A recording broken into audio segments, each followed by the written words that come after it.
The past couple of weeks has been extremely challenging. Beyond the physical, social, and economic toll of the power outages and load shedding affecting us all, we're also contending with international repercussions. The recent travel advisory issued by the Government of Canada is particularly concerning for our government. The mention of island-wide power outages highlights the urgency of treating the GEBE situation as an emergency and resolving it without delay. We are currently in the process of conducting an economic impact study to help us develop measures that will provide relief to both the population and businesses. I can assure you that this situation has our utmost attention. I have met with the entire team of the St. Martin Tourist Bureau and received, that's just this week, and received feedback from our PR firms in the US and Canada, and we're all on top of the situation. But again, I would like to repeat my plea to the general public not to panic. St. Martin's security risk is still classified as green only. Canadian State Department by the Canadian State Department, and there is no classification by the US State Department.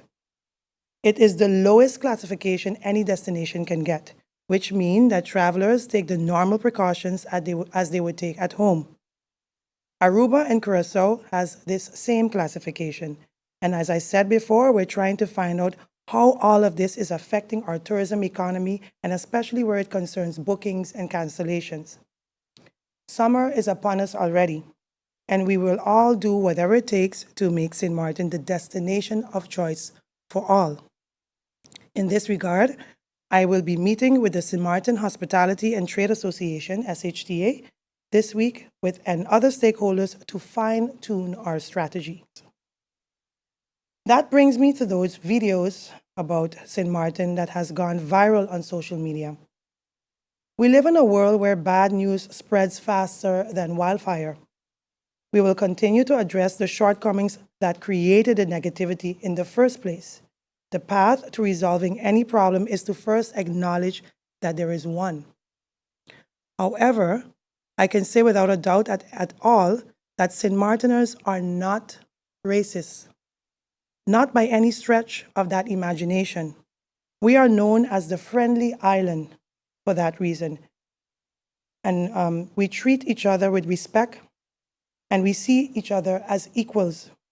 And I would like to think that that experience the lady has narrated in the video is an isolated case.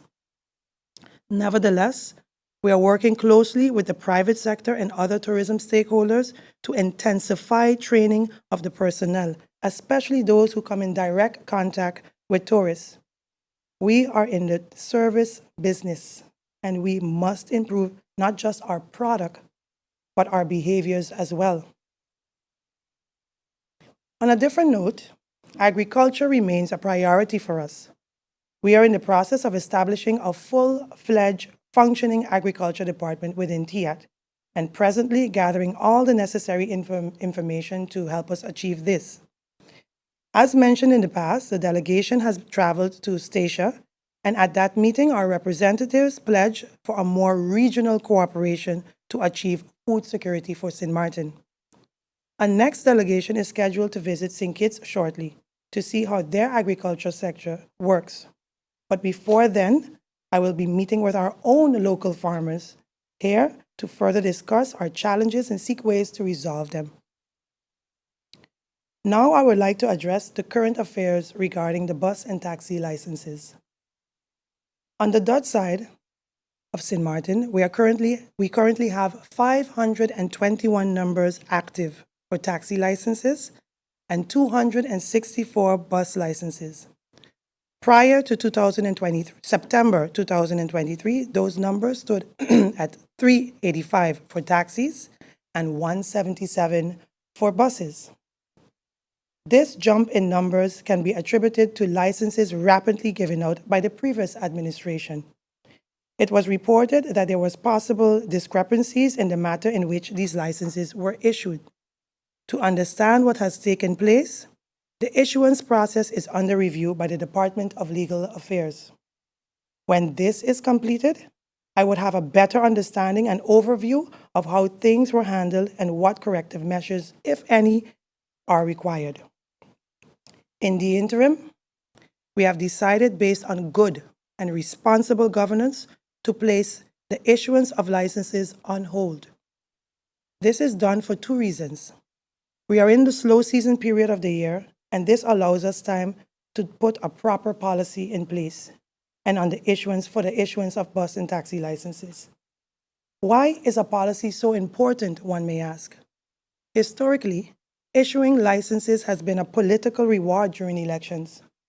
This process, however, should be fair and transparent. My goal, or our goal as a cabinet, is to establish a straightforward yet comprehensive policy with clear step-by-step instructions for issuing permits. This policy will serve as a consistent guideline for both the present and the future. And finally, I am pleased to announce that Go Local XL, previously known as Cope Avon, will take place on the July 4th to August 1st this year. This initiative aims to boost entrepreneurship, revive Phillipsburg, and create a vibrant lifestyle, culture, shopping, and entertainment experience for both locals and tourists. Integrated into hotel activities, it offers an additional event for visitors to enjoy. We encourage businesses on the boardwalk, Front Street, and Back Street to get creative with specials and promotions for both the locals and visiting customers. Extra Tight Entertainment first introduced this program in 2018 to the Ministry of Tourism, Economic Affairs, Traffic, and Telecommunication. Since then, it has been a celebrated platform for showcasing local products, foods, and talents, especially during the summer. On behalf of the Ministry of TIAT, I encourage all businesses to participate in the Go Local XL, now rebranded as Go Local Summer Nights.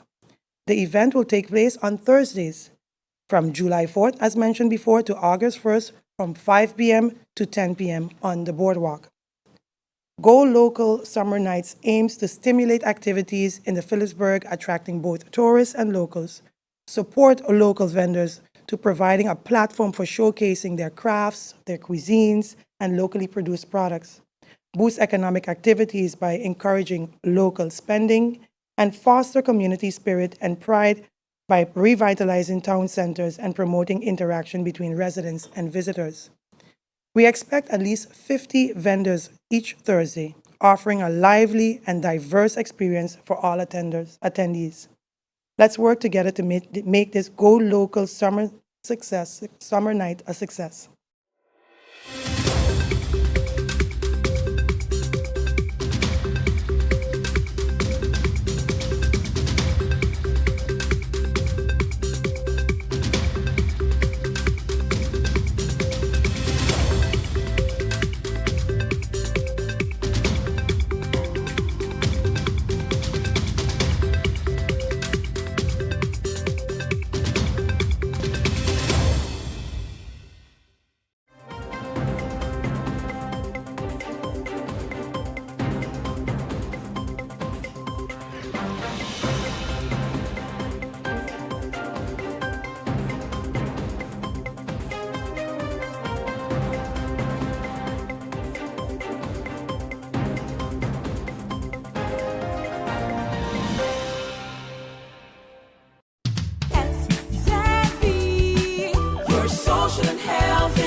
Are you SXM insured?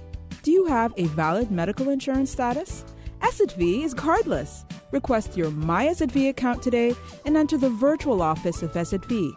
Go to sxv.sx and sign up now. SXM, yeah. Your social and health insurances.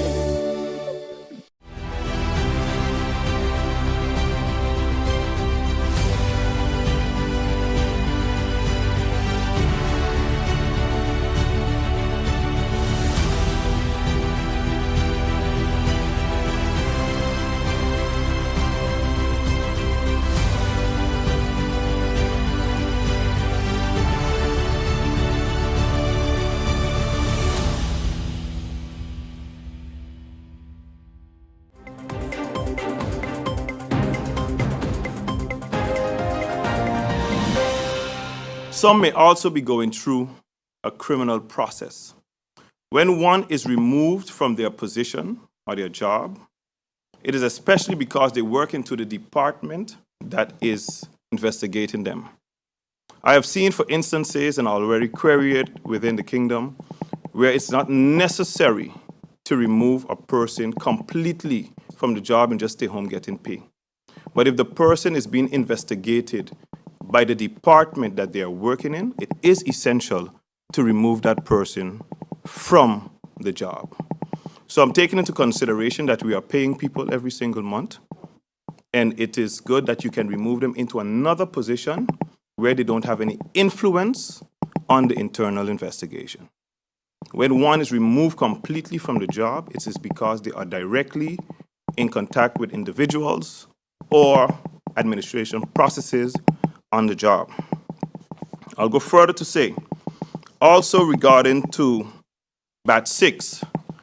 Batch 6 of the national decrees are booked in today by the Secretary General, which should include about 25 national decrees, and also 6 ministerial decrees for members of the arrest team were also booked in. The last 3 police classes, their national decrees will also be submitted in 7 days. Thank you.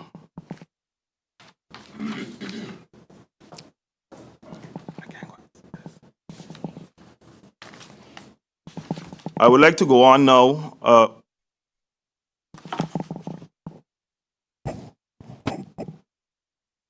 That's good. I'd also like to go on now to my next ministry as the minister responsible for education, culture, youth, and sports. And it is my duty to address an issue that has recently come to light. An issue that strikes at the very heart of the safety and trust we place in our school transportation system. Today, I issue a stern warning to all school bus drivers.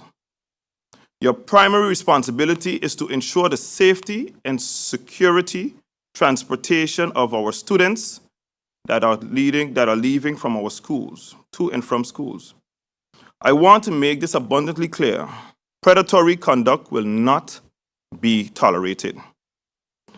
I'm getting too many reports of sexual harassment directed towards students by the school bus drivers. Let me be explicit. This behavior is utterly unacceptable. In the span of just a few weeks, I have received 3 complaints with indications that more may exist.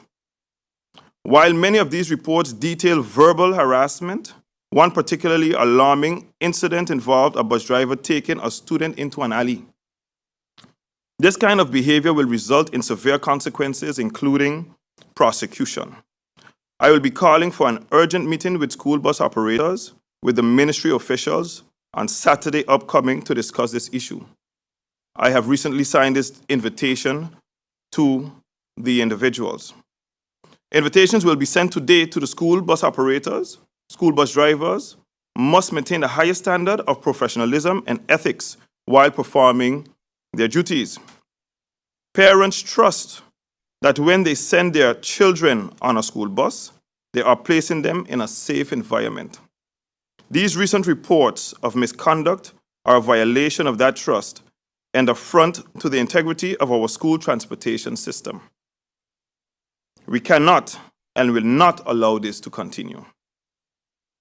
Thorough investigations are underway. Any bus driver found guilty of such misconduct will face prosecution to the fullest extent of the law. Furthermore, suspensions and contract terminations will follow if bus contractors fail to address and rectify such behavior within their ranks. Let me be clear. We have a zero tolerance for any form of harassment or predatory behavior towards students. Those responsibilities will be held accountable. We owe it to our children and their families to ensure that our school buses are a safe haven, not a source of fear. I urge parents to report any suspicious inappropriate behavior towards their children immediately. Your vigilance is crucial in helping us maintain a safe environment for all students. The school busing. On the topic of school busing, I am happy to also announce that the Department of Education is finalizing the service level agreement with the busing operators. We are also looking at implementing the fleet management system, and all other related matters are also being discussed. While government departments and personnel are committed in doing their utmost, more can and will be done to enhance the school bus safety. We will enforce strict policies governing the conduct of school bus drivers and the operation of school transportation services. This includes ensuring that all school bus drivers undergo thorough background checks and receive training, and we will establish a regular monitoring system to oversee the conduct of school bus drivers.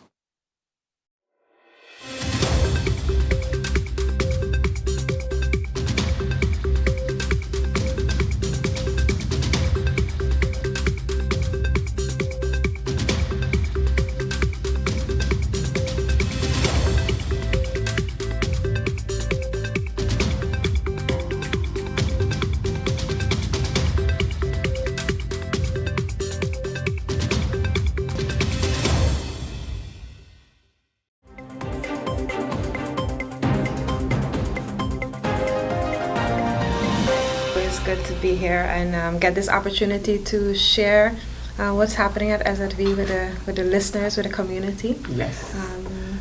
With all that has been said by my colleagues, I'd like to first mention and give a thank you to my colleagues, all the employees at SZV, and definitely the community and our stakeholders for joining us, being a part of these changes, being open-minded, and working along with us to, really create a better version of ourselves, as was mentioned.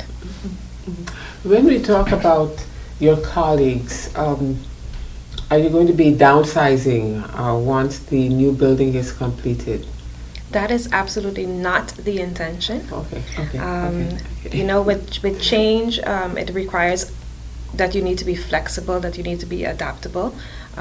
We ask that of our clients, and we also ask that of our employees. Mm-hmm. The way we're working is changing. So part of this process, part of this transition journey is also to ensure continuous learning and development. So throughout this process, many years ago we already started with every new development. It's created in collaboration with our employees. At the end of the day, they have to use the new technology to do their work. So they are very much a part of that process, a part of that learning process, and they get also the benefit of learning new skills. So from a professional perspective, it's also an exciting journey that is very much welcome and embraced by our colleagues as well. Mm-hmm. Yeah, so we're leveling up as professionals also. I love the way it was said that we're only 2.0, now 3.0, yes. and beyond. Yes, absolutely. Because I remember that SZV was the first company after COVID hit that you basically went online. Yes, and, yes. We're very proud of that. You kept the momentum going. Yes, we're very proud to say that we never had to shut down. We never had to literally close access to our services, and really create an organization that is adaptable to all forms of crisis.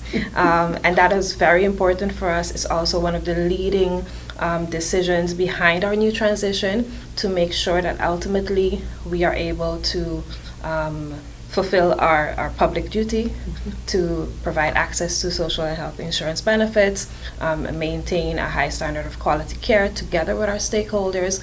And making these changes is what allows us to remain available to our community.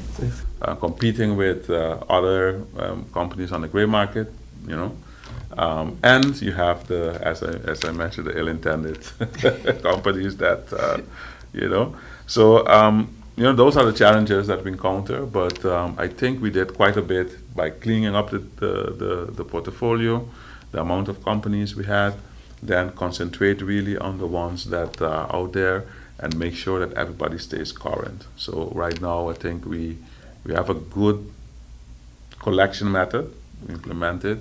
I think last year we increased our premiums with 18%. This year, up until now, I would say, let's say somewhere between 8 and 10%.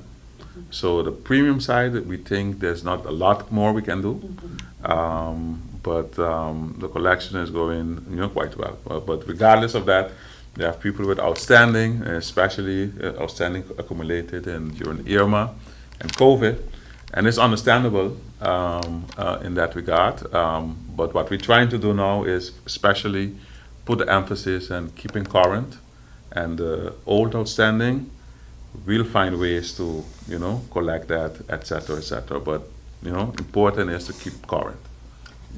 Is there a possibility of collecting what you are owed with those companies that have shut down?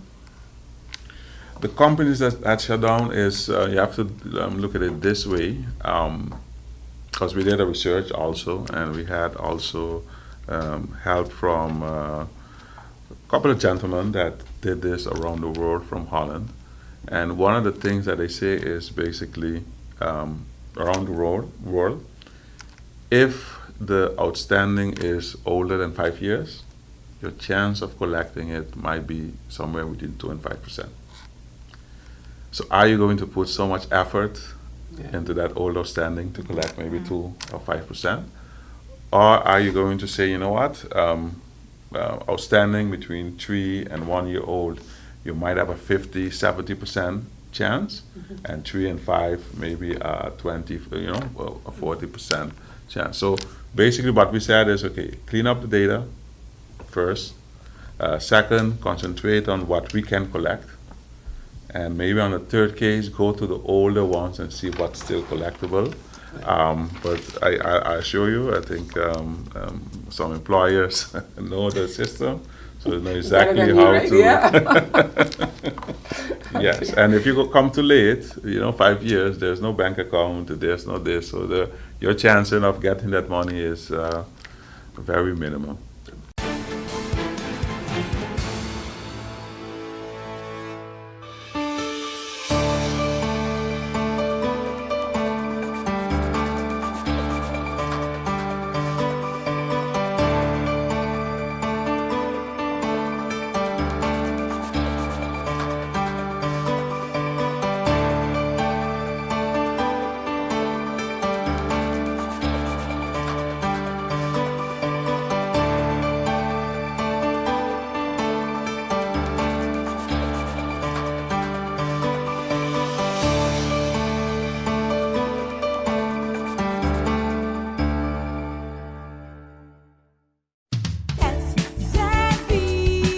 Your social and health insurance is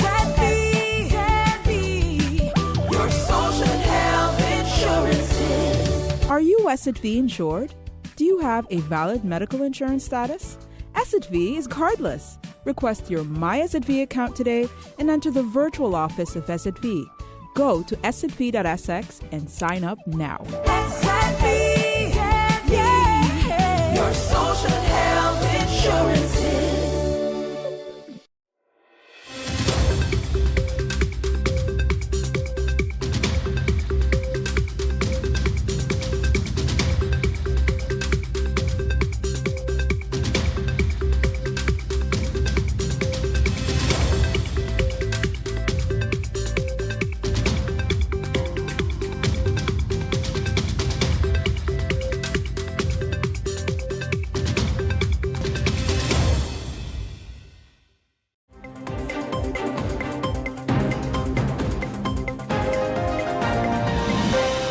Number one, I understand that the board of GB is not complete. So if you could explain how many board members there are, how many are missing, even if you'd like to provide the names, I think the public is very curious.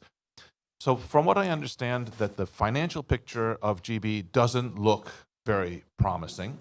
we have the history of GB from the hack, where the financial administration of GB, the ability to collect bills, to issue invoices that are correct. So from a financier's perspective, that paints a very, questionable, unfavorable climate. So ultimately, some sort of guarantees are going to need to be put in place, ultimately meaning that government will have to take that responsibility for those guarantees. Perhaps, as you've outlined, perhaps money through the NRPB, World Bank, CapEx. CapEx, which your Minister of Finance says can't be touched in her previous press release. Mm-hmm. But that ability of government to guarantee financing relates back to perhaps budget discussions, CFT approval. So could you lay out, because government to guarantee, let's say, the neighborhood of $50 million total sounds like a very time-consuming process.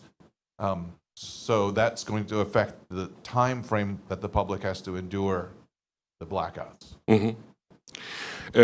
Mr. Lee, this comes down to now realizing that we have a crisis situation in this country, and it's at this particular moment the task of government to prioritize. We have had maybe 10 plans for the future. We will have to break it down and go to 7 of them and say sorry for the other 3 and give priority to the GEBE. You cannot have a state-of-the-art airport, work on a state-of-the-art hospital, and you do not have energy to supply these institutions. So we all have to wake up and we have to go back, sit on the table and give rights to the priorities that we need in this country now. And all of us will have to make some sacrifices, but this problem has to be solved in the coming 2 months for Country St. Martin. Thank you, Prime Minister. Unfortunately, we only have 1 But he minute. didn't answer the question about how does government approve the financing that it needs to guarantee, because Next, that seems I to think be maybe budget next time we CFT. should have the question asked plain out so Prime Minister can answer it. Prime Minister, would you like to provide the clarification? Yeah, we do not have much flexibility in our budget at this particular moment. Everybody knows that, but still we have a threatening crisis situation of the nation. And that is also the reason that I wrote 2 letters, one to the World Bank, knowing all the projects that they have, but tell them, guys, let's now halt, bring this to a stop. Let's look back to what we have to reconsider to see if we can give priority to a crisis situation of the country. I was, for example, in Washington recently for 4 days. They were presenting me future vision of green energy that is a project with millions invested into it. It makes no sense to tell me over future vision of alternative energy for Country St. Martin, like while the night that I wake up in Washington, my country is in darkness. So World Bank has to readjust. The Kingdom has to readjust. St. Martin has to readjust. But most of all, our mindset of our people in this country have to reset if we want to be successful with our country.